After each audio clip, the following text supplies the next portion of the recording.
Voilà, ce matin, je voudrais qu'on puisse prier. Seigneur, nous voulons te remettre ce temps de message, Seigneur, et Seigneur, viens m'inspirer, Seigneur, et que ce matin, tu parles à nos cœurs. Seigneur, nous avons besoin d'entendre ta voix. Seigneur, je disais ce matin que le prophète Daniel va dire qu'à la fin des temps, la connaissance augmentera. Et nous avons besoin, Seigneur, de ta connaissance. Seigneur, non pas celle des hommes, mais la tienne, Seigneur. Nous te bénissons, nous te rendons grâce. Nous prenons autorité dans le nom de Jésus. Nous proclamons le sang de Jésus, la seigneurie de Jésus sur nos vies, sur l'Église. Et nous te disons merci, Seigneur, du fond du cœur. Amen. Voilà, peut-être que si ce matin, déjà des membres de l'Église sont venus nous rejoindre, vous dire la semaine prochaine, écoutez, venez, nous rejoindre par Zoom. Ce matin, il y a eu, plus de personnes que dimanche passé. Alors, c'est avec grand plaisir que vous pourrez participer, donc, à ce moment avec nous. Voilà, ce matin, comme introduction, je voudrais donner deux textes que je n'avais pas prévus, mais que je voudrais partager avec vous ce matin. C'est Ésaïe, chapitre 56, verset 7. « Car on appellera mon temple la maison de prière pour tous les peuples. » On appellera mon temple, mon église, la maison de prière pour tous les peuples. Et puis, ce matin, je vais être avec vous. J'arrive un peu au micro ici avec le cœur lourd. Alors, vous inquiétez pas, ça va bien. Je ne déprime pas. C'est pas du tout un problème personnel. Mais vous savez, on voit dans la Bible que quand certains prophètes sont inspirés par rapport à la désolation, par rapport à ce qui peut arriver, on peut comprendre qu'on peut, en tant que ministère, parfois, ressentir le cœur de Dieu par rapport à ce qu'il ressent, par rapport à la situation actuelle. Et ce matin, dans une prière, je lisais ce texte. C'est pas le texte que je vais utiliser pour la prédication, mais je vais quand même le lire dans Hébreux chapitre 5, verset 11. Et donc ce texte nous dit, nous avons beaucoup à dire sur ce sujet, mais il est difficile de vous donner des explications car vous êtes bien lents à comprendre. Il s'est passé suffisamment de temps pour que vous deveniez des maîtres, et pourtant, vous avez encore besoin qu'on vous enseigne les premiers éléments du message de Dieu, les rudiments, dit une autre version. Vous avez encore besoin de lait au lieu de nourriture solide. Et celui qui se contente de lait n'est qu'un bébé. Voilà cette version, ce qu'elle dit. Il n'a aucune expérience au sujet de ce qui est juste. Par contre, la nourriture solide est destinée aux adultes qui, par la pratique, ont le sens habitué à distinguer le bien du mal. Je voudrais dire ce matin à l'Église, ceux qui m'écoutent ce matin, aux internautes, j'ai envie de dire, ce moment est un moment difficile à passer, mais il peut être salutaire pour nous tous. On a plus de temps. Beaucoup ne travaillent pas, beaucoup sont à la maison. Et je pense que c'est peut-être le moment de nous enraciner, dans la parole de Dieu. C'est peut-être le moment, justement, de chercher sa face. Et si ce texte des Hébreux nous parle de bébé spirituel, vous allez être encore au lait alors que vous devriez en être à la nourriture solide. Alors, moi, j'ai envie de vous dire, écoutez, c'est peut-être des temps. Vous savez, toute chose concourt au bien de ceux qui aiment Dieu. Et ce que nous vivons n'est pas facile, mais en même temps, c'est peut-être un temps de mise à part. Un temps de consécration. Ce matin, je ne voudrais pas que vous puissiez écouter une prédication, parce que je disais tout à l'heure, je suis arrivé ici avec un cœur lourd, et je voudrais, ce matin, revenir un peu sur ce qu'on a partagé sur ces derniers dimanches. Dieu nous a fait des promesses, mais on ne les voit pas toujours se réaliser tout de suite. Et pourtant, vous vous souvenez, dans le livre de la Genèse, au chapitre 12, le Seigneur avait dit à Abraham, je donnerai ce pays à ta descendance. Et puis, le temps a passé, 10 ans a passé, il se retrouve à 85 ans, et dans Genèse 15, je reprends un peu, Abraham répondit, Seigneur, je suis sans enfant, tu ne m'as pas accordé de descendance. Vous croyez que quand Dieu parle, il parle pour rien dire? Si Dieu a fait une promesse, elle s'accomplira. On peut dire Amen? Alors c'est vrai que Dieu s'adresse à Abraham dans un moment d'incertitude, mais la promesse, et moi ça m'a fait du bien, et plusieurs en priant, fait, Dieu a redonné espoir et foi, à Abraham dans son accomplissement. Et ce qui est super, c'est qu'il s'est remis à croire. Je voudrais dire à l'Église en ce moment, c'est le moment de continuer à croire. Il faut pas baisser les bras. Ne soyons pas pessimistes, s'il vous plaît. Parce que nous l'avons vu ces derniers temps, c'est pas en étant pessimiste. En étant pessimiste, nous risquons de produire des paroles de mort. Alors que Dieu veut que nous puissions proclamer, comment dire, des paroles de vie. Hier, eh bien, un ami m'a téléphoné de l'hôpital et je pense que les enfants se reconnaîtront. Et il avait vraiment très à cœur de me téléphoner. Et puis, avec Suzanne, on a passé, comment dire, un moment. Et je pense que si cette personne l'a fait, c'est parce que certainement cette visite, donc à l'hôpital, lui a fait du bien et ça lui a redonné de l'espoir, ça lui a redonné de l'espérance. Et hier encore, eh bien, on l'exhortait en disant de rien lâcher et que quelque part, eh bien, aujourd'hui, ce qu'il faut penser, c'est donc à son rétablissement. Et nous voyons dans ce texte de Genèse 15, ce n'est pas Eliezer qui sera ton héritier, mais un fils né de toi.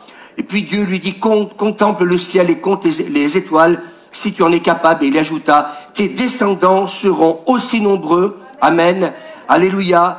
Que Dieu, donc, le Seigneur va donc lui rappeler tout ce chemin qu'il a parcouru. Et ce matin, je voudrais dire, eh bien, quelque part, eh bien, c'est parce que Dieu avait une destinée. Il avait un but pour Abraham.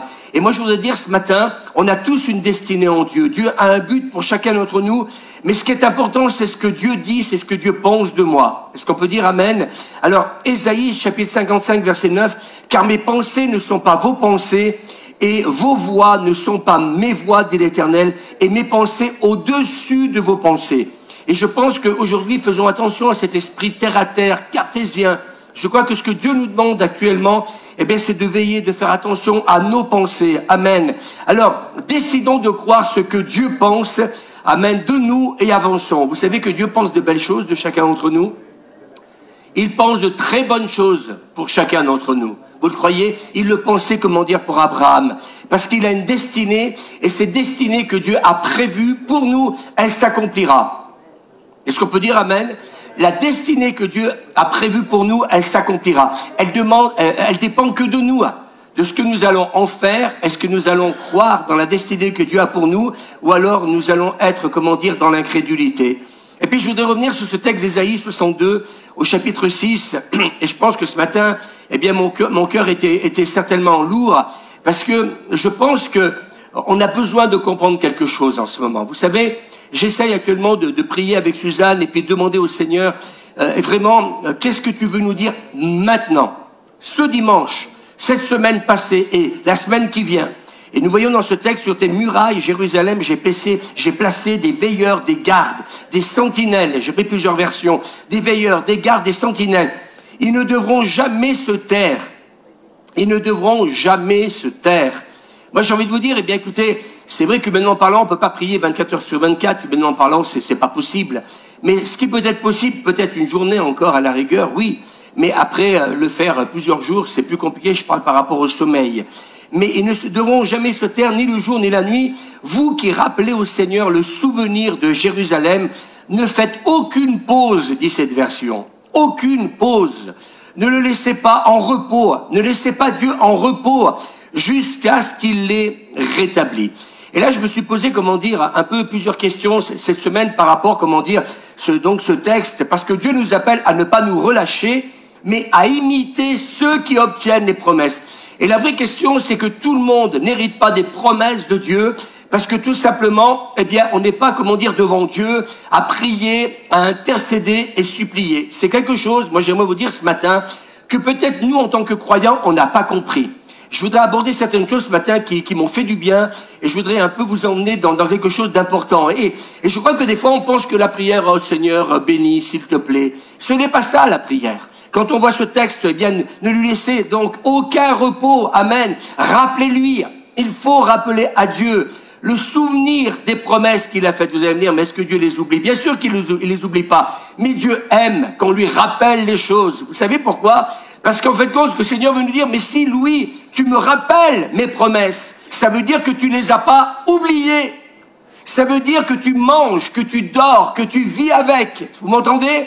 Et je crois que c'est important ce que je suis en train de dire. Vraiment important. Il faut rappeler les promesses à notre Dieu, les promesses qu'il nous a fait. Parce qu'en fait, compte, eh bien, on oublie trop souvent les choses importantes. Et le Seigneur veut nous dire, c'est pas le moment d'oublier, c'est le moment de lui rappeler, amen, ce qu'un jour Dieu nous a dit. Est-ce que vous m'entendez ce matin? C'est extrêmement important. Alléluia, plutôt que de se décourager, plutôt que... Et vous savez pourquoi le découragement vient? Eh bien, parce qu'on oublie ce que Dieu nous a dit. Et le fait de lui rappeler les promesses qu'il nous a faites, ça nous remet, amen, dans un état de foi, de confiance. Est-ce qu'on peut dire amen à ça? Et moi, je veux dire, ces derniers temps, c'est ce que je fais. Alors, quelque part, le Seigneur nous rappelle à pas nous relâcher, à imiter ceux qui obtiennent les promesses, persévérons et réclamons les promesses de Dieu. Réclamons les promesses de Dieu. Et quelqu'un tout à l'heure m'a piqué ce texte biblique dans Hébreux, chapitre 6, verset 12, Marie-Carmen, conservez jusqu'à la fin une pleine espérance. Jusqu'à la fin, une pleine espérance. Je vois trop de gens découragés en ce moment. Vous savez pourquoi? Le découragement vient parce qu'en fait compte, eh bien, il nous faut rappeler ses promesses à Dieu. Et ça veut dire que Dieu s'en rappelle, mais je le redis encore une fois, il nous demande de le lui rappeler parce que Dieu ne veut pas qu'on oublie. Et Abraham a oublié la promesse. C'est pour cela que 10 ans après, il se révèle à lui. Et je crois que ce matin, eh bien, la meilleure des choses que nous puissions faire, c'est rappeler toutes les promesses que Dieu nous a fait. On peut dire amen. J'aimerais vous dire, vous n'allez pas prier 5 minutes si vous commencez à lui rappeler tout ce que Dieu vous a dit. Vous comprenez ce que je veux dire? Des fois, les gens me disent, ouais, mais bon, moi, je sais pas prier. Bah oui, mais tu peux aussi proclamer des versets de la Bible, hein, parce que la Bible est remplie de promesses. J'ai envie de te dire que 24 heures ne suffiront pas si tu pars de la Genèse à l'Apocalypse. Et en sorte que vous ne vous relâchiez point. Amen. Et que vous imitiez ceux qui, par la foi et la persévérance, la foi et la persévérance, héritent des promesses. Vous savez, il y a des choses qui sont incontournables. Et là, on ne peut pas faire autrement. La foi et la persévérance. Et chaque fois que nous prions, nous devons nous appuyer sur une parole.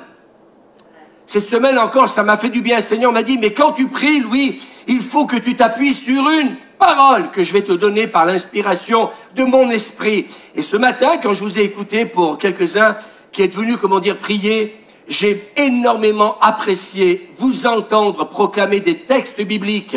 Alléluia, il y a eu des paroles prophétiques aussi.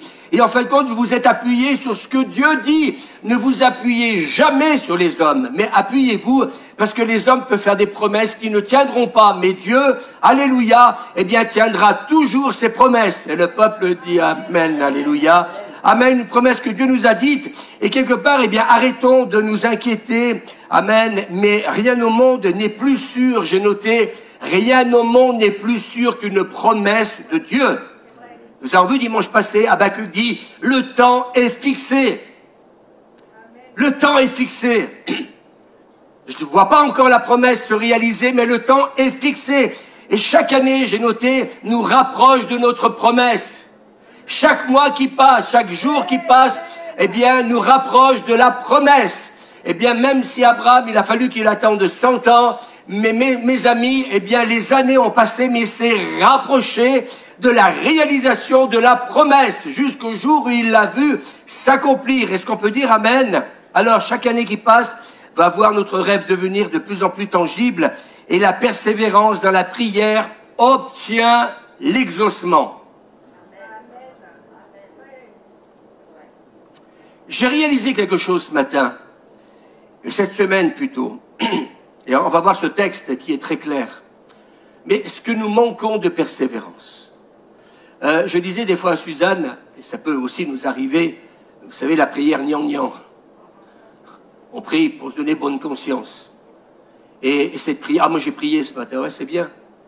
Ouais, mais bon, t'as prié, mais qu'est-ce que t'as prié en fin de compte? Le Notre Père, c'est une prière merveilleuse, extraordinaire, et nous verrons tout à l'heure. Donc la persévérance dans la prière obtient l'exaucement. Luc chapitre 18, verset 1er, pour montrer qu'il est nécessaire de prier constamment, sans jamais se décourager, Jésus raconta à ses disciples la parabole suivante. Il y avait dans une ville un juge qui ne craignait pas Dieu et qui n'avait d'égard pour personne.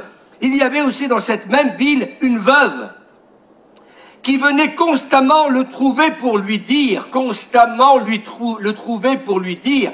Et je crois que le Seigneur veut nous dire, et me le dit en ce moment, viens constamment dans ma présence pour me dire, alléluia, eh bien, quels sont tes besoins, pour me dire ce que, eh bien, quelque part, eh bien, tu vis, tu ressens dans ton cœur. Elle venait donc lui dire, défends mon droit contre mon adversaire. Pendant longtemps, il refusa. Vous croyez que Dieu, des fois, peut refuser? il va jamais refuser l'accomplissement d'une promesse. Mais parfois, mes amis, eh bien, il aimerait quelque part sentir de notre part, comme je disais tout à l'heure, eh bien, qu'on n'a pas oublié ce que Dieu nous a promis. Et il aimerait, non pas qu'on lui rappelle, mais il aimerait que de temps en temps on lui dise « Oh mon Dieu, je sais que je rame en ce moment, je sais que parfois je peux être découragé. Mais Seigneur, je te rappelle la promesse parce que même si je suis découragé, même si c'est pas facile, je sais que je vais obtenir la réalisation de la promesse. » Alors qu'est-ce qu'il faut faire dans ces cas-là? Il y a des gens, ben écoutez, excusez-moi, même des chrétiens vont fumer une cigarette. Pas bien. Plutôt d'aller fumer une cigarette, eh bien, ta bouche, garde-la pour l'ouvrir et pour prier. Est-ce qu'on peut dire Amen? Plutôt que de laisser le découragement venir, eh bien, continue à prier. Je suis en train de vous donner une clé extrêmement importante. Ceux qui disent, oui, mais je prie. J'en entends tellement des chrétiens qui disent, oui, mais j'ai prié, tu sais, pasteur. Ouais, t'as prié, mais continue à lui rappeler la promesse. Montre-lui que tu l'as pas oublié. C'est une clé, ça, extrêmement importante. C'est une clé importante. Amen. Il refusa pendant longtemps, mais il finit par se dire, j'ai beau ne pas craindre Dieu et ne pas me préoccuper des hommes, cette veuve, elle m'ennuie. Elle me casse les pieds. Et je crois que devant Dieu, c'est exactement la même chose. Seigneur, je te rappelle ce que tu m'as promis. Est-ce qu'on peut dire Amen? Je te rappelle ce que tu m'as promis. Puis Dieu, il est là sur le temple, il est dans son temple, là-haut dans le ciel, il est assis sur le trône. Et puis il se réjouit parce que, en fin de compte, Abraham, il a oublié. C'est pour ça qu'il y a Genèse 15. Mais, tiens, Louis, il n'a pas oublié la promesse. Et puis il continue, alléluia, à venir devant le trône. Il continue à dire au Seigneur, je te rappelle ce que tu m'as promis. Je vais le faire tous les mois de janvier, vous savez. Bonne année, bonne santé. Et puis adieu, bonne année, bonne santé. Je vais te rappeler ce que tu m'as promis. Non, non, c'est jusqu'à ce que on obtienne l'exaucement. Est-ce qu'on peut dire Amen?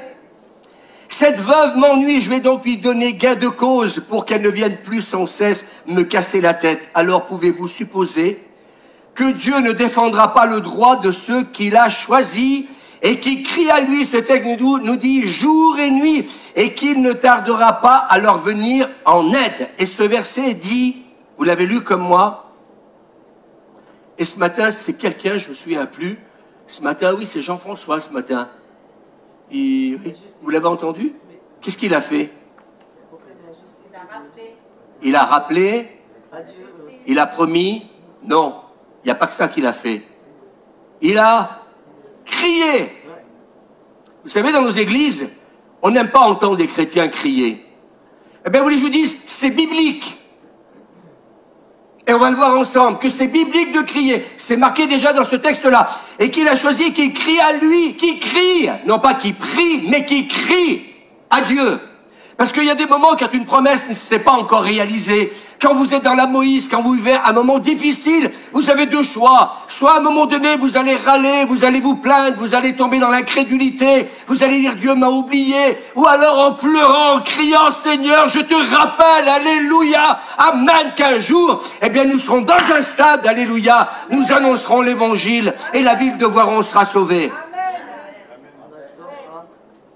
Oh là là là là, ne dormez pas, ni les internautes, parce que ce matin, j'ai pas encore terminé. Ce verset dit que Dieu veut faire justice à ceux qui crient à lui. C'est ce que ce texte nous dit. On sait prier, et j'ai réalisé quelque chose. On sait prier, mais on ne sait pas crier. On sait prier, mais on ne sait pas crier. Vous savez pourquoi? Parce que quand on crie, surtout dans une église, vous savez, dans une église, il faut rester assis tranquille, faut déranger personne. Elle, la veuve, elle crie. Hein. Et vous allez voir tous les versets que je vais vous donner, vous allez tomber sur le popotin. Ésaïe 58, verset 1. Crie à plein gosier. Ne te retiens pas, élève ta voix comme une trompette. Amen. Vous savez pourquoi des fois les chrétiens critiquent? Parce qu'ils ne connaissent pas la Bible. J'ai même connu un pasteur qui ne connaissait certainement pas sa Bible parce qu'un jour, il a arrêté ma femme en disant « Mais toi, quand tu cries trop fort. » Et Suzanne s'en souvient. Oui, mais c'est facile à dire, mais quand quelqu'un vient vous reprendre, surtout quand c'est un pasteur, je peux vous assurer que ça apporte certaines choses. Je ne suis pas en train de dire ce matin que la prière, c'est constamment crier. Mais je suis en train de vous dire, il y a des moments, comme quand vous arrivez comme Abraham à 85 ans, et que vous êtes en train de vous dire, pétard de schnock, mais mince, j'ai pas de descendance. Alors, vous savez, bien sûr, tant qu'on n'est pas concerné, vous savez, tant qu'on n'est pas concerné, ben, bien sûr que, il m'énerve, mais pourquoi il ou elle crie? Alors, crie la promesse que Dieu t'a faite. Crie à plein gosier, ne te retiens pas, lève ta voix comme une trompette. Question, est-ce que Dieu est sourd? Non. Mais il semble, écoutez bien, que cette forme lui permet de nous entendre à cause du fait que cette forme nous permet de sortir de nous-mêmes. Et enfin, j'ai compris, Suzanne. Le fait de crier, et je sens dans mon cœur, et je veux le dire à tous nos amis de la Cité Lumière et à tous les chrétiens qui m'écoutent, que ce soit à Voiron, en France ou ailleurs, s'il vous plaît, moi j'ai envie de dire au nom de tous les pasteurs, Seigneur, pardonne-nous. Pardonne-nous parce que parfois on n'a pas aimé que des gens dansent dans l'église. On n'a pas aimé voir des gens crier. On n'a pas aimé voir des gens se mouvoir dans la liberté du Saint-Esprit parce que ça dérange. J'aimerais vous dire, Dieu ne sera jamais dérangé quand tu vas danser pour lui comme David de toute sa force. Tu vas jamais déranger Dieu quand tu vas crier même dans sa maison. Maison de prière, je vous le rappelle. Pas maison simplement pour faire de la louange. Non pas venir à l'église que simplement pour faire une prédication. Non, Dieu veut nous rappeler, ma maison, mon temple, c'est une maison de prière. Moi, j'ai envie de vous dire, vous savez, ce matin, moi, je me suis encore régalé. Je me suis dit, pétard de schnock, avant, on a fait beaucoup de louanges, peut-être qu'on aurait dû en faire moins. Moi, je suis dans une remise en question totale, parce que ce matin, on a prié, c'est monté là-haut. Est-ce qu'on peut dire amen? J'ai aimé quand ce matin, quelques musiciens, donc, qui sont dans la technique, eh bien, ont joué ce moment. C'était extraordinaire, c'était. Quand à l'heure, les danseuses avaient dansé, donc, pour ce chant, comment dire, bénédiction. J'ai trouvé ça extraordinaire. Et moi, je me dis, ce matin, je suis rassasié dans mon être intérieur, mes amis, parce que, en fait, ce que Dieu nous demande, c'est que quand tu pries, mais sors de toi-même plutôt. Vous savez, quelqu'un qui est dépressif, il est complètement replié sur lui-même. Et j'ai presque envie de vous dire que la prière, il y a des fois, il faut crier. Oui, crier parce que ça va te permettre de sortir ta souffrance. Je voudrais dire à ceux qui peut-être ont perdu un être cher, criez à Dieu. Criez à Dieu, faites sortir votre cri s'il y a une promesse qui n'est pas encore en train de se réaliser. Mais criez, dites au Seigneur, oui, faites sortir ce qu'il y a au plus profond de vous. Tout à l'heure, j'ai dit, je suis arrivé avec un cœur lourd. Mon cœur est lourd parce que je sens que le Seigneur veut que je laisse sortir, comment dire, toute cette peine que j'ai actuellement par rapport à toutes ces personnes qu'on visite, ces personnes qu'on rencontre, tous ces gens qui sont là, qui savent plus où est-ce qu'ils en sont. Et comme j'ai dit dernièrement, ils sont comme des brebis qui n'ont pas de berger, des gens qui sont complètement, comment dire, excusez-moi, à la ramasse. Et je voudrais dire ce matin, eh bien oui, quelque part Dieu nous entend, mais cette sorte de prière qui nous permet de sortir de nous-mêmes pour aller le rencontrer, amen. Et j'aimerais vous dire, quand on se répand devant Dieu sans se retenir, moi je sens qu'il y a, je voudrais dire ce matin, l'équipe pastorale, il y a vous tous. Même dans la musique, ce que vous avez fait ce matin, j'ai beaucoup apprécié ce que vous avez fait, parce que vous vous êtes pas retenu. Est-ce que vous avez senti les mêmes choses que moi? Quand vous avez des musiciens, ouin, des chantres, ouin, des danseuses, ouintes, qui, mes amis, ne vont pas se retenir. Ça ouvre le ciel. Est-ce que vous m'entendez? La prière du dimanche matin. Seigneur, tu bénis les offrandes. Seigneur, tu bénis le pasteur. Seigneur, tu bénis maintenant ceci et cela. Oui, mais si c'est une prière monocorde, il y a des moments, Seigneur, on veut voir ta gloire ce matin. On crie vers toi. Parce qu'on aspire à une visitation. Moi, j'aimerais vous dire, je ne crois pas que les 120 dans la chambre haute, ils étaient là, 120 personnes, ça fait du monde. Hein. Est-ce que vous croyez qu'ils ont été là, ils se sont assis sur une chaise pendant 10 jours et puis ils ont attendu que ça se passe? Ils ont dit, Seigneur, tu nous as dit d'attendre. Avant de partir, avant d'être envoyés, tu nous as dit d'attendre, Seigneur. Alors nous sommes là et nous attendons la réalisation de la promesse. Et mes amis, la promesse s'est réalisée, j'en suis convaincu, parce qu'ils ont appelé l'Esprit de Dieu. Amen. Et quand les jours passaient, plutôt que de se taire, ils ont dû augmenter le volume. À un moment donné, ils ont dû dire, oh Seigneur mon Dieu, ça fait 1 jour qu'on est là, ça fait 2 jours, ça fait 3 jours. Elle est où la promesse? Ils n'ont pas dit, oh, elle est où la promesse? Mais ils ont commencé, comme j'ai dit, mes amis, il y a un instant. Eh bien, quelque part, ils se sont lâchés. Alléluia. Ils se sont lâchés. Et je sens dans mon cœur que, eh bien, quelque part, c'est ce que Dieu désire. C'est que dans sa présence, on se lâche. Amen. Seigneur, on ne va pas rester 6 mois dans la chambre haute. Alors plus vite tu vas nous exaucer et plus vite on pourra aller. Et j'ai envie de vous dire, il y a des moments, eh bien si vous voulez que l'exaucement, eh bien puisse, comment dire, arriver plus vite. Vous savez que des fois Dieu a changé ses plans dans la parole de Dieu. Il a changé ses plans parce qu'il y a eu quelqu'un qui n'a pas accepté. Il n'a pas accepté la maladie. Certains n'ont pas accepté, comment dire, certaines situations. Et qu'est-ce qui s'est passé? Ben, ils ont prié, ils ont crié, comment dire, au Seigneur, Amen. On se répand devant Dieu sans se retenir. Il ouvre le ciel. Regardez le psaume 30, verset 3. J'ai crié à toi, ceux qui sont malades, ce matin, écoutez-moi bien. J'ai crié à toi et tu m'as guéri. C'est pas écrit, j'ai prié. Seigneur, s'il te plaît, guéris-moi. J'ai crié à toi et tu m'as guéri. Ésaïe 30, verset 19. Il te fera grâce quand tu prieras. Il te fera grâce quand tu crieras. Comme je dis toujours, peut-être il faut écouter les pasteurs qui sont inspirés, qui connaissent leur Bible, parce que là je vous donne des versets bibliques. Quand tu as crié, il t'a guéri. Il te fera grâce quand tu crieras. Il y a des choses qui attirent la présence de Dieu. Les cris qui soient d'intercession, de victoire. Et donc, mes amis, et qui sont faits au bon moment. Est-ce qu'on peut dire Amen? Verset 47, dans le livre des psaumes, verset 5. Dieu monte au milieu d'une petite louange bien gentille, à endormir toute l'église. La louange, c'est une chose, l'adoration, c'est autre chose. Dieu monte au milieu des cris de triomphe. L'Éternel s'avance au son de la trompette. J'ai envie de dire à Raphaël, à nos musiciens, moi je suis en train de découvrir la parole de Dieu. Ben, vous voulez que je dise, moi j'ai envie de dire que quand un trompettiste il est en train de jouer de la trompette, plutôt de dire, bah tiens, ah super, on a un trompettiste au milieu de nous. Je suis en train de vous dire que des fois on ne réalise pas les bienfaits des grâces et des dons que nous avons dans l'église. Parce que là c'est marqué, l'Éternel s'avance. S'il n'y a pas de trompette, ça veut dire qu'il ne s'avancera peut-être pas. J'en fais pas une doctrine. Je suis en train de vous dire quand même que malgré tout, c'est marqué que l'Éternel s'avance au son de la trompette. Vous savez, j'aimerais vous dire, mais bon sang de bonsoir, quand je vois le président de la République, vous voyez des gens qui sont là, ah ouais, vive le président. Non, c'est pas ça. Regardez un peu les gens. Tout le monde critique des fois les présidents de la République, mais il y a des moments quand ils vont dans une ville, il y a tout le monde qui rêve, tout le monde veut serrer la main au président. Certainement que même ceux qui le critiquent, eh bien, ils ont envie de lui serrer la main. C'est le président. Il a une onction. Il a quelque chose. Non, mais c'est vrai. Moi, cette semaine, j'étais en présence de monsieur le maire. Vous voulez que je vous dise? Bah, écoutez, je pense qu'il a dû sentir celle aussi que j'ai reçue du Seigneur, parce qu'on a bien parlé tous les deux, mais j'ai senti une onction, et j'ai fait la différence avec les personnes que j'ai rencontrées à la salle des fêtes, et le maire. Parce qu'il n'y a aucune autorité qui n'a pas été instituée par Dieu. Aucune autorité. Je connais bien ma Bible, l'Éphésiens.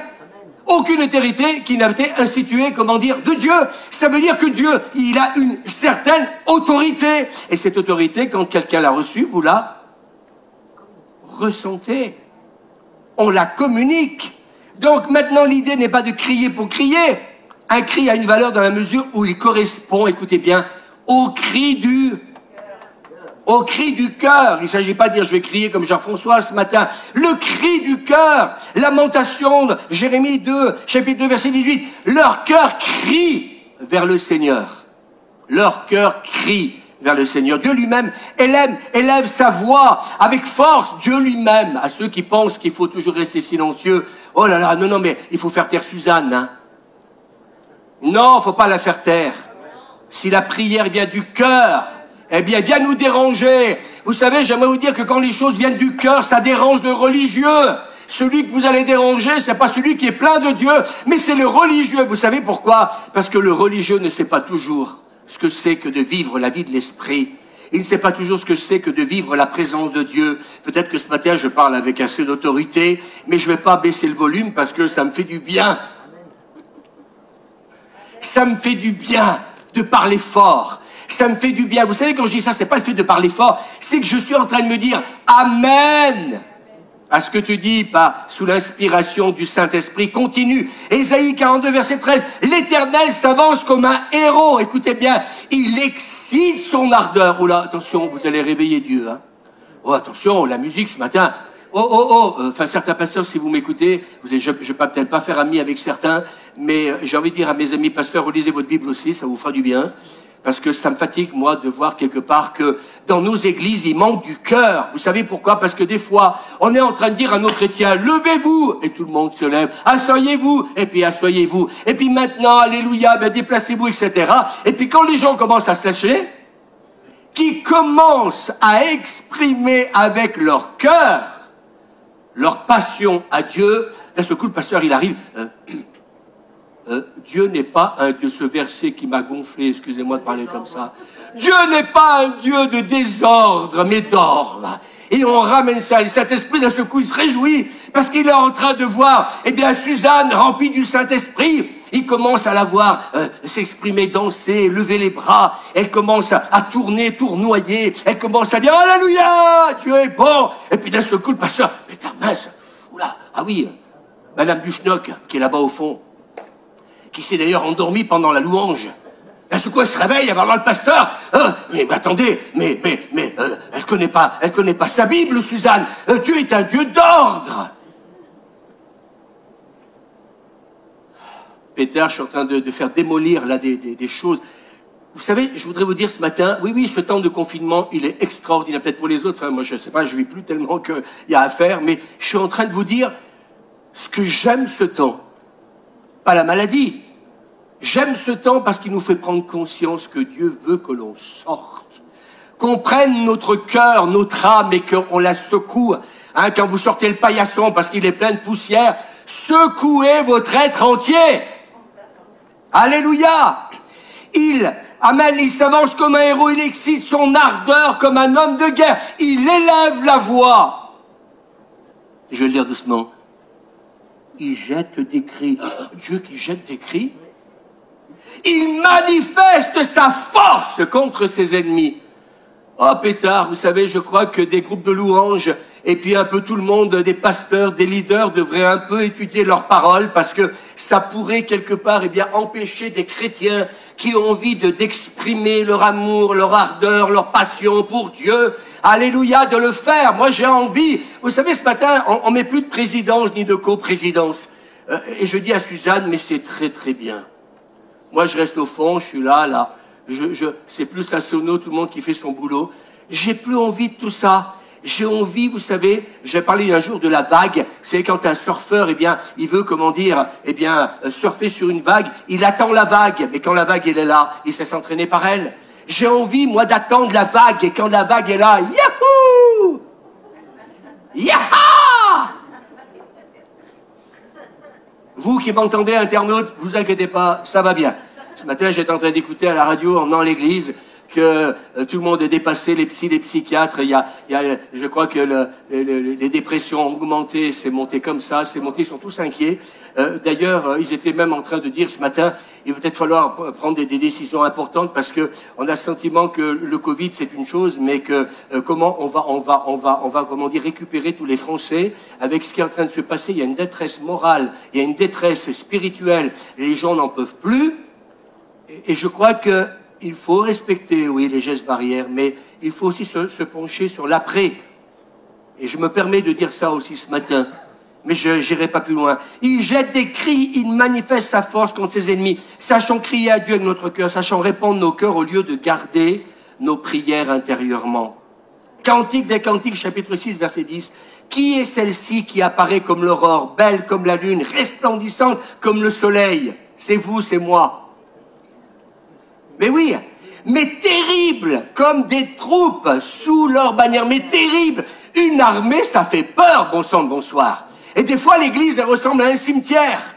Mes amis, quand vous avez des combattants qui sont armés jusqu'aux dents, on est dans une guerre spirituelle, oui ou non? Amen. On est dans une guerre spirituelle. Et moi, j'ai envie de vous dire que si le combat se situe au 2e ciel, c'est ce que nous dit la Bible, entre les anges et les anges déchus, Eh bien, nous, l'Église sur terre, amen, on doit être terrible. On doit faire peur à l'enfer. Pas tout seul, mais ensemble. Et pour certains, c'est peut-être difficile. J'ai envie de dire à certains que je ne vais pas nommer, on est avec toi. Vous êtes avec moi. Je suis avec vous. Nous sommes ensemble. Et ce matin, faites-vous du bien avec ce que Dieu me donne. Alléluia. Parce que à chaque fois arrive le lundi, je dis Seigneur, qu'est-ce que je vais dire dimanche prochain? Et Dieu est bon et dans sa grâce, il me révèle sa parole, comme je disais, parce qu'un message, il commence à se préparer dès lundi, mardi, mercredi. Et j'ai appris avec Dieu à ne pas simplement préparer un message que le samedi.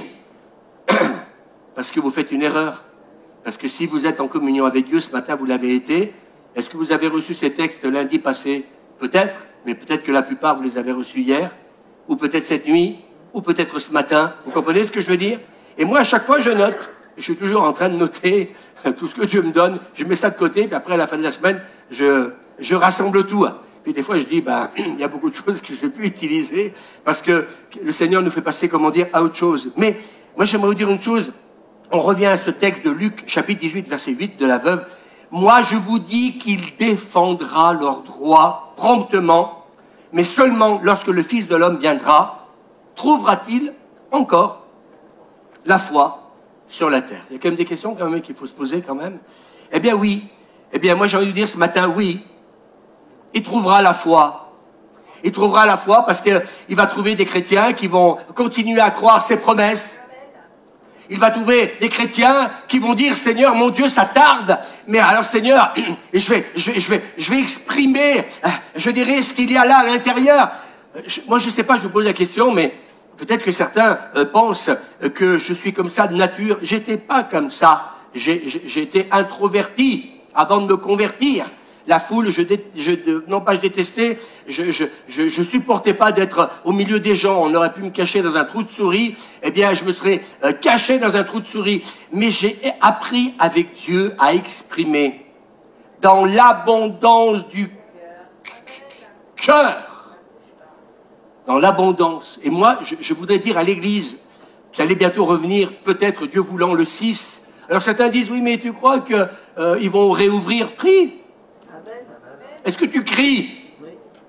Tu as vraiment envie de venir à l'église ou ce matin tu es bien allongé sur ton lit et puis avec un croissant, un pain au chocolat et puis à dire on est bien d'assister ce matin comment dire, à la diffusion du culte. Écoutez, j'ai envie de te dire, moi j'aurais pas voulu rester à la maison parce que ce moment ça a été un moment de bonheur. Je ne peux pas vivre les mêmes choses dans mon lit que quand je suis dans la présence de Dieu. Je suis désolé. Parce que tout simplement, eh bien, il est bon d'être ensemble, parce que c'est bon de partager la parole de Dieu, parce que c'est bon ce matin, moi, plusieurs moments, je pleurais intérieurement, je dis, Seigneur, ça suffit maintenant, Seigneur, il faut qu'il se passe un mouvement de l'esprit, ça suffit, Seigneur, maintenant avec ce Covid, on veut voir, Seigneur, une intervention divine au niveau de la guérison, viens nous oindre, viens nous remplir du Saint-Esprit, alléluia, qu'il y ait une pleine et entière guérison, amen, et qu'on puisse voir la gloire de Dieu. Alors oui, amen, il y aura encore la foi pour ceux qui vont déclarer les promesses de Dieu. Oui, il y aura encore la foi pour ceux qui vont crier, qui vont sortir leurs tripes devant Dieu pour dire ça va bien Seigneur, mais Seigneur, la promesse elle tarde et je veux la voir se réaliser. Alors Dieu dit enfin quelqu'un qui est resté bouillant. Amen, c'est ça. L'église de la Odyssée. Tu dis que, mais t'es quoi? T'es tiède? T'es froid? Mais t'es pas bouillant. Et je voudrais vous dire une chose, ce qui fait la différence dans l'exaucement de la prière, c'est pas parce que t'es pasteur. J'aimerais te dire, tu pourrais être pasteur et être moins exaucé que quelqu'un qui ne l'est pas. Ce qui va faire la différence, c'est que le fait que tu sois passionné, que ton cœur exprime à Dieu quelque chose qui est sincère, qui est vrai. Amen. Alléluia.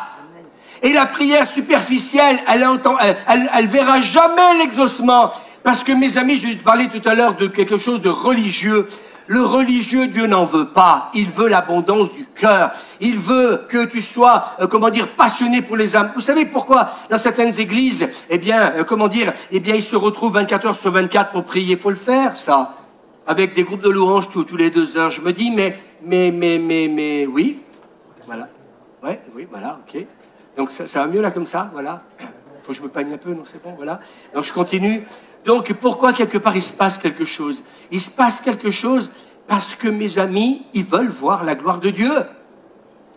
Il se passe quelque chose, mes amis, 24 heures sur 24, parce qu'ils ont compris ce texte d'Ésaïe 56. Mon temple, ma maison sera appelée une maison de prière. Et ce matin, quand le Seigneur me redonnait ce texte, je n'avais pas préparé toute la semaine, ni hier matin, ni ce matin, j'ai dit, mais Seigneur, qu'est-ce que tu veux nous rappeler? Oui, ma maison sera appelée une maison de prière. Et puis, comme j'ai dit dimanche passé, des fois, nos églises sont devenues des boîtes de nuit. Et on a oublié une chose, c'est peut-être à des moments, eh bien, se dire, il n'y a pas de prière. Ce matin, il n'y en a pas qui ont besoin qu'on prie pour eux. Enfin, je vous pose la question ce matin. Et bien, j'ai envie de dire oui, eh bien oui, maison, prière. Voici donc, j'ai envie de dire ce matin une bonne parole de foi. Paul dit, 2 Corinthiens 4, verset 13, j'ai cru, c'est pourquoi j'ai parlé. Nous aussi, nous croyons. Et c'est pour cela que nous parlons. Et c'est parce que tu crois que tu parles. Et non pas tais-toi quand tu parles. Mais c'est parce que nous croyons que nous parlons. Est-ce qu'on peut dire, une promesse se réalisera à partir du moment où tu la crois. Mais il ne s'agit pas, comme j'ai dit dimanche passé, que simplement de la croire. Il faut la déclarer. Avec ça. Mais mes amis, ne soyons pas, comment dire, des perroquets.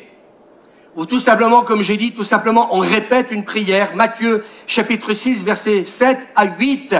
Mes amis, certains, ils pensent qu'à partir du moment où ils vont répéter leurs prières, qu'ils seront plus exaucés. J'ai parlé tout à l'heure, quand ça vient de là.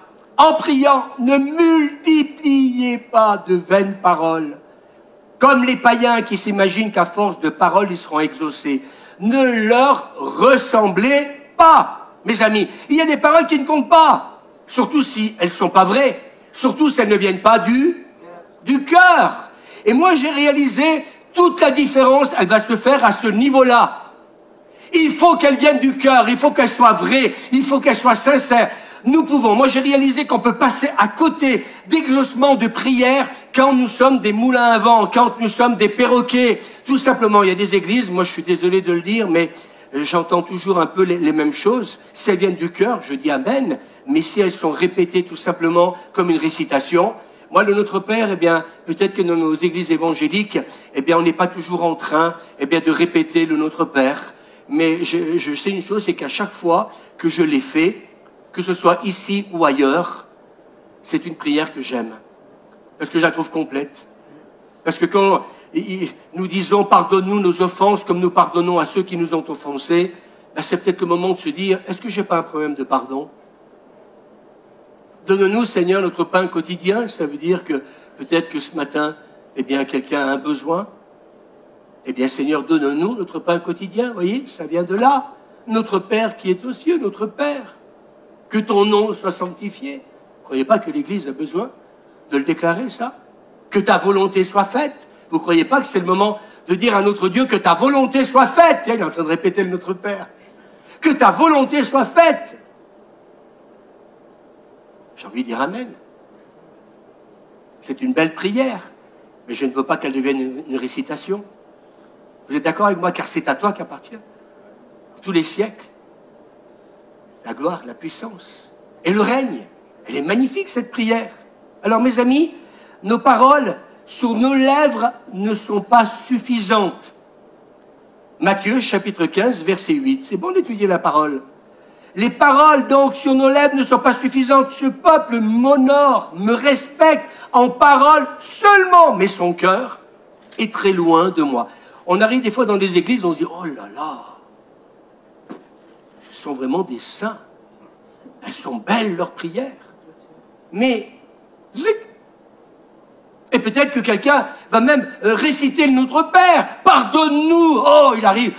Le pasteur appelle le frère un tel, la sœur un tel. Alors elle arrive au micro, elle se peigne, elle se maquille, elle se fait belle, elle se fait beau. Il arrive. Oh, le pasteur m'a demandé de prier. Alors, oh, pardonne-nous. Pardonne-nous nos offenses, Seigneur, comme nous pardonnons à ceux qui nous ont offensés. À ceux qui nous ont offensés. Et puis la sœur. Oh, ce matin, le pasteur vous a fait prier au micro. Oh, quel privilège. Vraiment, je ne vais pas m'en remettre de la journée. Je vais même le marquer sur mon agenda que le pasteur m'a demandé, moi, pourquoi moi? C'est parce que je suis une sainte, certainement. Je le fais avec humour, mais malheureusement, bien souvent, c'est la prière des lèvres et non pas la prière du cœur. Vous savez pourquoi mon cœur est lourd? Je vais vous le dire pourquoi. Parce que je suis fatigué d'entendre trop d'hypocrisie. Et pourtant, cette semaine, quelqu'un nous disait cette semaine, oui, votre pasteur, il passe sa vie au téléphone, encore hier à la maison, ça n'arrête pas. J'ai envie de vous dire, ce matin encore, des SMS, etc. Je suis en train de vous dire ce que les gens ont besoin. Moi, je suis en train actuellement d'amener quelqu'un au Seigneur. J'ai rendez-vous avec lui lundi soir. Ça va faire le 3e rendez-vous que j'ai avec lui. Il m'a dit, demain soir, lundi soir, à 19h15, c'est possible, pas 18h30. Je dis, bien sûr que c'est possible. On est au service de Dieu et au service des autres. Est-ce qu'on peut dire Amen? Cette personne est en train de se rapprocher du Seigneur. Mais je me dis, mais qu'est-ce qui fait la différence? Pourquoi cette personne veut me voir? Pourtant, cette personne en connaît un rayon sur pas mal de choses. On lui a offert une Bible avec Suzanne. La Bible de Suzanne, d'ailleurs, on lui a offert. Et c'était une Bible qui était destinée pour les femmes. Écoutez, des fois, peut-être qu'une Bible pour les femmes parlera peut-être plus à un homme qu'une Bible qui s'adresse aux hommes, j'en sais rien. Mais la personne l'a accepté. On va en parler certainement lundi soir. Mais j'ai envie de vous dire, vous savez, je crois que ce qui a fait la différence, ce n'est pas le fait que je sois pasteur, mais c'est parce que j'ai appris à parler avec mon cœur comme Dieu. Quand il nous parle avec quoi? Je vous pose la question. Ah, il parle par l'Esprit, par le Saint-Esprit. Il parle avec l'Esprit, mais il parle avec son cœur. Est-ce qu'on peut dire Amen? Ce peuple m'honore, me respecte en parole seulement, mais son cœur est très loin de moi. Et nous avons besoin d'apprendre à mettre notre confiance dans les écrits de la parole de Dieu. Est-ce qu'on peut dire Amen? De Corinthiens chapitre 5, verset 7, car nous marchons par la foi et non par la vue. Et peut-être que cet ami m'écoute ce matin. Une personne me disait cette semaine, je t'ai vu avec un bandeau sur les yeux. J'ai dit, waouh, pour un pasteur, pour un voyant. Je vais penser à ce prophète qui avait prophétisé pour nous en 91, en italien. Son nom, c'était Sergio Occhiuso. Ça veut dire Serge avec les yeux fermés. C'est bien ça? Un prophète avec les yeux fermés qui prophétise sur vous. Ben, c'est peut-être là la différence, justement. Parce que des fois, il y a eu des prophéties de l'âme, rien que parce que le fait qu'on a regardé une personne, eh bien, on a pris cette révélation-là, parce que des fois, on ressent sur les gens ce qu'ils ont réellement envie. C'est pas vrai? Quand un enfant, il est devant une pâtisserie, il n'y a pas besoin d'être prophète pour comprendre que, papa, avant qu'il le dise, on sait très bien qu'il il a envie de manger un gâteau. Et puis, il y a des gens, je ne sais pas, et puis les prophètes, ils arrivent. Pour la fête internationale, qu'ils étaient projetés, ordonnés, prophètes, et je parle de la part du Seigneur, mais comme un enfant devant une vitrine de pâtisserie, il y a des fois, il n'y a pas besoin d'être prophète pour voir ce que les gens... Non. Vous savez, je vais redevenir sérieux, mais il y a beaucoup de manipulation des fois au travers de prophéties de l'âme et de fausses prophéties. Et vous savez, si quelqu'un a ce besoin, c'est marrant, je change un peu, mais j'y vais quand même, mais si quelqu'un a besoin d'être valorisé parce qu'il souffre du rejet, vous voulez que je vous dise, des gens comme ça sont prêts à ouvrir leur maison, à tout vous donner. Moi, j'ai entendu des témoignages dans certains pays que je ne vais pas citer. Celle-là, je ne vous la donnerai pas, elle est en argent, mais je la garde. Mais des chrétiens qui ont fait des cadeaux à des serviteurs de Dieu. Et des cadeaux conséquents, diamants, etc. Parce que tout simplement, une parole leur avait été donnée. Mais quelle parole? Est-ce qu'elle a été soumise à quelqu'un? Est-ce qu'elle a été examinée? Et j'ai envie de vous dire ce matin, je ne sais pas pourquoi je dis ça, mais oui. Donc, elle m'a vu avec ce bandeau, mais le côté positif, et ça m'a rassuré, c'est que le Seigneur voulait me dire, eh bien, Louis, dans ces temps que tu vis actuellement, Dieu va te demander de ne plus marcher par la vue, mais de marcher par la foi. Et j'ai dit, Seigneur, j'achète. Et c'est ce que je vis actuellement, personnellement. Vous voyez, je dis, c'est une gymnastique qui est loin d'être facile, mais elle est combien positive. Parce que Dieu vous amène dans une dépendance de lui et de son esprit comme jamais vous l'avez expérimenté. Et c'est quelque chose de beau. Donc il est important de se nourrir de la parole de Dieu pour que notre foi augmente. Il faut la méditer, même l'apprendre, la confesser. Est-ce qu'on peut dire amen? Et puis je vais aller plus loin sur un texte qu'on a partagé vendredi soir par Zoom avec l'équipe pastorale et je continuerai dimanche prochain. Par rapport à Élie, il était plus qu'un homme de prière. Parce que des fois, on regarde dans la parole de Dieu les hommes par rapport à ce qu'il peut-être était, prophète, etc. Mais c'était un homme qui voyait sa prière agir avec une grande efficacité. Est-ce que tu vois, comment dire, tes prières agir avec efficacité quand tu pries? C'était un homme qui, mes amis, eh bien, vraiment était dans cette foi extraordinaire vis-à-vis de Dieu. Et l'apôtre Jacques, on verra ça la prochaine fois, nous enseigne ce que le chrétien doit réaliser et être convaincu que la prière doit être plus, écoutez bien, qu'un acte de dévotion. C'est-à-dire rempli de devoirs religieux. Faut faire ci, faut faire là, pour être exaucé, marcher à genoux, marcher sur... Vous comprenez ce que je veux dire? C'est pas ça la prière. La prière est une force qui nous permet de voir Dieu agir. Est-ce qu'on peut dire amen? La prière est une force qui nous permet de voir Dieu agir quand elle vient du cœur. Et moi j'aime ce texte, l'apôtre Jacques va dire, eh bien, Élie était un homme de la même nature que nous. C'est-à-dire que il manifestait les mêmes émotions. C'était un être... Malgré qu'il était rempli de foi, malgré que c'était un sacré prieur, c'était un être qui aussi manifestait des émotions. Levez un peu la main ceux qui sont là. On manifeste des émotions, oui ou non? Quand quelqu'un s'en va, on pleure. Quand quelqu'un réussit dans la vie, on pleure aussi. Quand c'est un anniversaire, le dimanche 22 novembre, on manifeste des émotions. Je dirais pas que c'est Suzanne. Je le dirai pas. C'est interdit que je le dise. Mais il semblerait que c'est le dimanche 22 novembre.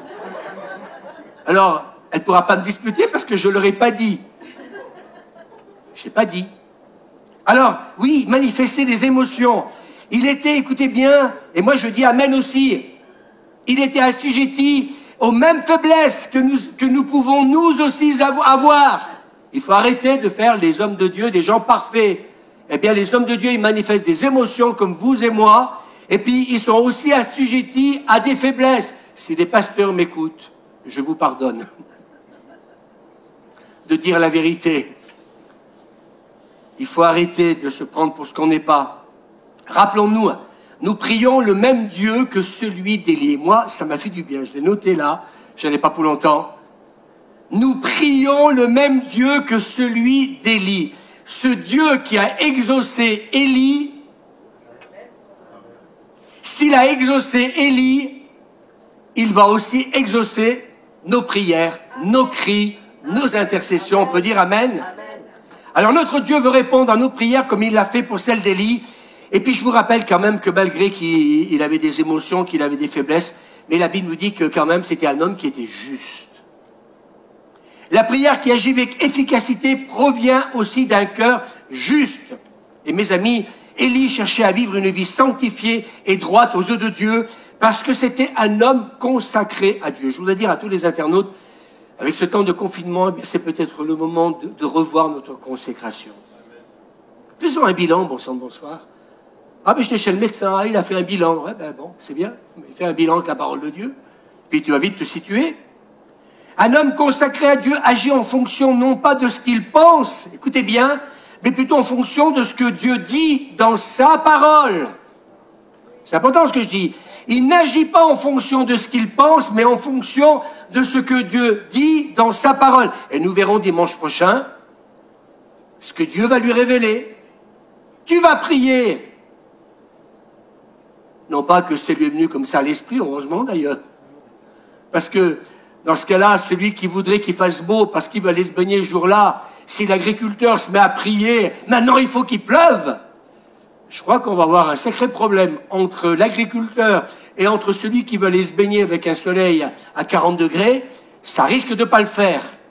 Donc, nos prières n'ont pas ce que nous pensons, mais en fonction de ce que Dieu déclare dans sa parole. La prière agissante et efficace est une prière, je le redis, qui vient du cœur. Donc, Dieu répondait aux prières d'Élie parce que lorsqu'il priait, il demandait, et je vais aborder un point qui est important, et je terminerai par un témoignage qui m'a fait du bien, que j'ai trouvé sur Internet, que j'ai trouvé extraordinaire dans l'homme de Dieu, et que je redis, Dieu répondait aux prières d'Élie, car lorsqu'il priait, il demandait à Dieu, écoutez bien, des choses précises, spécifiques. Vous voulez que je vous dise, vous allez voir par cet exemple, que des fois Dieu n'exauce pas nos prières, parce que nous sommes trop évasifs, évasifs, c'est ça, on n'est pas assez spécifique. La Bible dit, si vous demandez le Saint-Esprit, vous vous souvenez, demandez du pain, c'est où tu demandes du pain ou tu demandes le Saint-Esprit, faut choisir. Jacques, verset 17, nous lisons qu'Élie pria avec instance pour qu'il ne pleuve pas. C'est précis, oui ou non? Je prie pour qu'il ne pleuve pas. Il n'a pas fait une prière de 100 km, il a prié seulement que la pluie s'arrête. Et il ne tomba pas de pluie sur la terre. Ensuite, au verset 18, il pria de nouveau pour qu'il pleuve et le ciel donna de la pluie. C'est compliqué la prière. Hein. Oh là, il faut que j'invente une prière studieuse, intelligente, qui va être à la vue. Non, c'est tu pries pour que la pluie s'arrête et tu pries pour que la pluie revienne. Ah, mais c'est ça, oui, ça, mais... Qu'est-ce que j'ai dit tout à l'heure? Précis. Je vais insister. Il n'y a pas parfois des exaucements de prière parce que nous ne sommes pas précis. Élie ne priait pas, écoutez-moi bien, de manière générale, mais il pria pour quelque chose de spécifique. Et je donne ce témoignage. Donc c'est Hudson Taylor, le fondateur de la mission en Chine, était un homme de foi rempli du Saint-Esprit, il était consacré à Dieu et toujours prêt à obéir donc à son appel. Il raconte qu'il devait faire des kilomètres à pied pour visiter les gens et qu'il revenait souvent complètement épuisé. Il prie à Dieu qu'il puisse recevoir un vélo afin de pouvoir circuler plus facilement dans le pays. Et ça faisait des semaines qu'il priait pour ce vélo et il n'obtenait toujours rien en réponse à sa prière. Un homme de foi, un homme consacré. Puis un jour, alors qu'il priait et qu'il demandait à Dieu pourquoi il tardait de lui donner ce vélo, il entendit une voix dans son cœur lui dire « Mon enfant, j'ai des milliers de vélos. Des milliers. Électriques, même. » Il aurait bien voulu en avoir un, peut-être à son époque. Des petits, des grands, des gros, des larges, même à deux si vous voulez, tandem, j'ai tout ce qu'il faut. Mais je ne peux pas t'en envoyer un seul puisque tu ne m'as pas demandé la marque, la grandeur du cadre, ni la couleur. Ça tient debout ou pas? Il comprit ce jour-là l'importance d'être spécifique avec Dieu. Et lorsqu'on lui demande quelque chose, eh bien il faut être spécifique. Il lui fit connaître exactement ce qu'il avait besoin comme vélo. Quelques jours plus tard, le gars devait prier peut-être certainement depuis des semaines. Il voit quelqu'un arriver qu'il n'avait jamais vu, frappa à sa porte pour lui remettre sans aucune autre explication un vélo comprenant toutes les caractéristiques qu'il avait demandées au Seigneur. Nous prions souvent en disant « Seigneur, tu connais mes besoins. Merci de pourvoir à mes besoins. » Ce genre de prière constitue une prière qui s'adressera à Dieu d'une manière générale. Et Dieu ne veut pas que ce soit général, nos prières. Il veut qu'elles soient précises. Est-ce qu'on peut dire Amen? Je vais vous dire, dernièrement, j'ai mon portable qui est Zik. Et j'ai vécu une expérience incroyable. Et j'ai dit au Seigneur, voilà, je veux tel téléphone. Et dans mon esprit, est-ce que c'est le fait que le bandeau m'a beaucoup aidé? Je dis Amen au bandeau. Parce que je marche par la foi maintenant. Dans mon esprit, le Seigneur m'a dit, et je peux assurer, je ne l'ai pas partagé à Suzanne, mais dans mon esprit, j'ai entendu cette voix, c'était en pleine semaine, le Seigneur m'a dit, Louis, tu l'as. Parce que j'avais demandé la marque et le numéro. Vous savez qu'il y a 1, 2, 3, 4... Bientôt, on va arriver un jour à 500 millions. Ça va être fatigant quand même. 500 millions, 399 000. Eh bien, la bonne nouvelle, c'est que je l'ai eu. Et puis hier, en allant l'acheter, la personne m'a dit, je vous enlève encore 100 euros.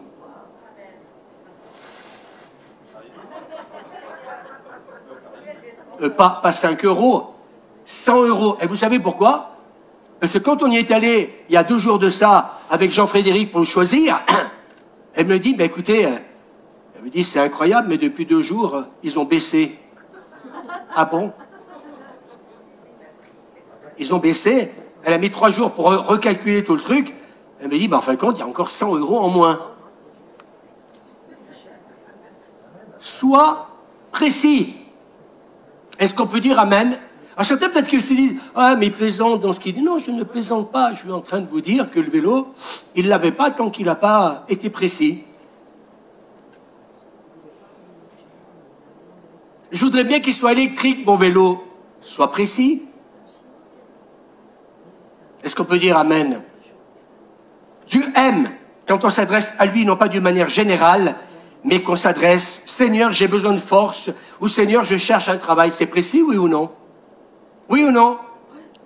On peut aussi, Seigneur, quelque part, plutôt de dire, Seigneur, touche le cœur de mes enfants, c'est prier de manière générale. On peut aussi prier en disant, Seigneur, sauve mon fils, ma fille, ramène ma fille à toi. Là, c'est prier d'une manière spécifique. Et là, je me suis dit, oh là là là, on va prier d'une autre manière, être encore plus précis. Est-ce qu'on peut dire amen? Et Jacques nous confirme que les prières ferventes, elles sont efficaces. Et là, j'ai dit que j'avais fini, je lis le texte biblique, et après nous allons conclure. Les prières ferventes sont efficaces. Ce matin, toute la prédication repose sur le fait que je crois que se taire, ce n'est pas biblique. Tant que je me suis tu, David va dire, mes os se consumaient. Mais j'invoquais le nom de l'Éternel. Et Jacques dit au chapitre 5, verset 16, la prière fervente du juste, est-ce qu'on peut dire amen? C'est-à-dire qui garde les commandements de Dieu, est entièrement conforme à la volonté de Dieu, la prière qui est conforme à la volonté de Dieu. On pourra en faire une prédication de ça. Sont très efficaces et sont des prières puissantes. On peut dire amen? Sont très efficaces et sont des prières puissantes, la prière fervente du juste. S'il vous plaît, est-ce que vous voulez qu'on termine par la prière? Et je voudrais aussi le faire pour les internautes, pour les membres de l'Église, pour les quelques-uns qui sont avec moi, ce matin. Est-ce qu'on ne pourrait pas peut-être demander au Seigneur, justement, oui, mais bon, on me l'a tellement fait, celle-là. Oui, mais bon, Louis, t'es un extraverti, toi. Non pas un extraterrestre, un extraverti. J'ai pas dit non plus, je ne le dirai pas, je suis filmé. Mais j'ai envie de vous dire ce matin, plutôt que de simplement dire, Louis, tu es un extraverti, eh bien, il aurait fallu me connaître avant. Mais ce matin, j'ai presque envie de vous dire que le Seigneur veut s'adresser à plusieurs d'entre nous. Il y a quelque chose qui doit se passer. Je n'ai pas dit que maintenant, dans notre église, on va crier à chaque fois qu'on va prier. Mais par contre, quand quelqu'un le fera, parce que quelqu'un sera en train de crier sa douleur ou sa détresse, je peux vous assurer qu'il ne faut pas que quelqu'un vienne me faire taire, parce que là, en tant que pasteur, je ne dirai pas amen. Est-ce que vous êtes d'accord avec moi? Ça nous dérange autant que ça de voir quelqu'un répandre son cœur devant Dieu? Eh bien, je voudrais vous dire ce matin, tout le message est parti dans cette direction. Et je suis convaincu, si ça peut vous aider, je le sens très fort dans l'esprit, que si quelqu'un veut se lever là où il est, à sa place, vous qui m'écoutez, chrétiens de la Cité de Lumière, les internautes, je sais qu'il y a même des pasteurs, des leaders qui m'écoutent, eh bien, j'ai envie de vous dire, peut-être que si vous êtes dans votre salle à manger assis, levez-vous là où vous êtes.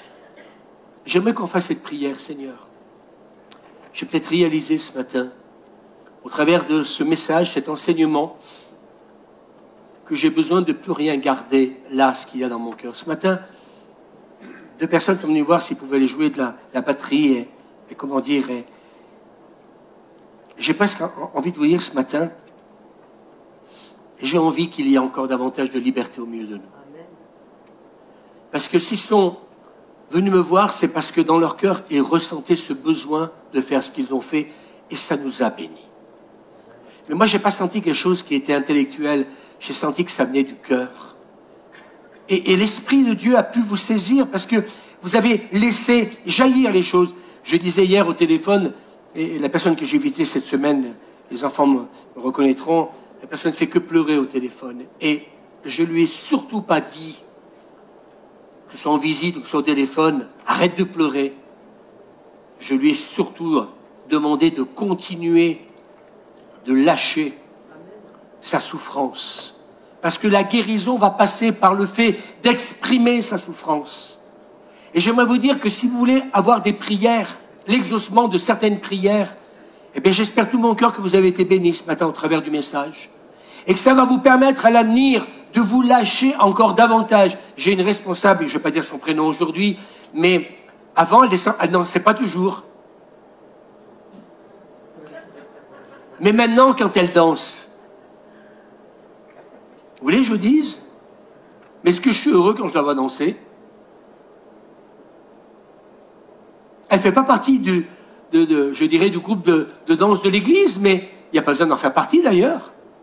Mais quand je la vois danser avec un enfant que vous connaissez, quand le confinement sera terminé, je me régale parce que je me dis, mais c'est ce qu'on devrait être tous dans la prière, dans l'expression corporelle pour notre Dieu. Vous n'êtes pas d'accord? Et je sens dans l'esprit, pour moi et pour vous, que Dieu veut changer notre manière d'être dans sa présence. Plutôt que d'être là et puis d'attendre qu'on vienne vous chercher pour faire quelque chose. Ce matin, quand on a chanté ce chant bénédiction, j'étais heureux de voir les danseuses là. Alors j'ai envie de vous exhorter, mais j'ai envie de vous dire, mais attendez pas qu'on vous le dise. Ça pique pas sous les pieds. Enfin, là, quand ça brûle, vous avez envie, quoi. Non? Moi, j'aime les Juifs. Il aime les Juifs. Oui. Parce que, à chaque fois que je regarde des vidéos avec Suzanne, mais la danse fait partie de leur culture. C'est plus que ça. Ils aiment Dieu. Parce que là, on pourrait dire, oui, mais bon, notre culture, elle n'est pas pareille que... Oui, il y a peut-être la culture, mais il n'y a pas que la culture. Ils aiment Dieu. Alors les 2 mots commandants, si vous voulez, il y a la culture, mais ils aiment Dieu. Le film Rabbi Jacob, magnifique ce film. Alors on en rigole, mais j'ai envie de vous dire, mais c'est extraordinaire. Je ne vous le ferai pas ce matin. J'ai pas la musique.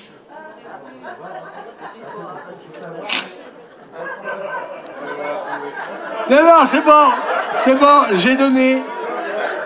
Excusez-moi, sire, c'est une révolte, non, c'est une révolution. Il y a une rébellion ici, à la Cité de Lumière, on est en train de faire un seul coup. Mais ceux à qui Dieu a parlé ce matin, non pas aux armes citoyens, mais levez-vous, vous n'avez pas envie de sortir de votre coquille? Il n'y a personne qui se lève. Vous voyez, non mais vous voulez que je vous dise? C'est parce que vous n'osez pas le faire. Parce que vous savez très très bien que c'est juste que vous avez entendu. Mais si vous ne commencez pas maintenant, vous ne commencerez jamais. Alors je récapépète la question. Est-ce que tu as envie, non pas que dans la prière, mais dans tous les domaines que nous venons d'aborder? Vous n'avez pas envie de sortir de votre coquille? On est en direct encore là? Wow.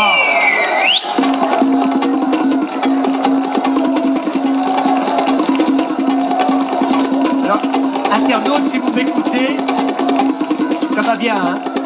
Tout va bien à la Cité de Lumière. Et j'en profite pour dire aux membres de l'Église, quand nous allons nous retrouver, eh bien, s'il vous plaît, Chez vous avec nous. C'est pas la vidéo. Ah, c'est trop beau. Et si deux pourraient venir à ma droite et à ma gauche, ça serait bien. Je me sens seul. Allez. Vous serez filmé, c'est pas grave.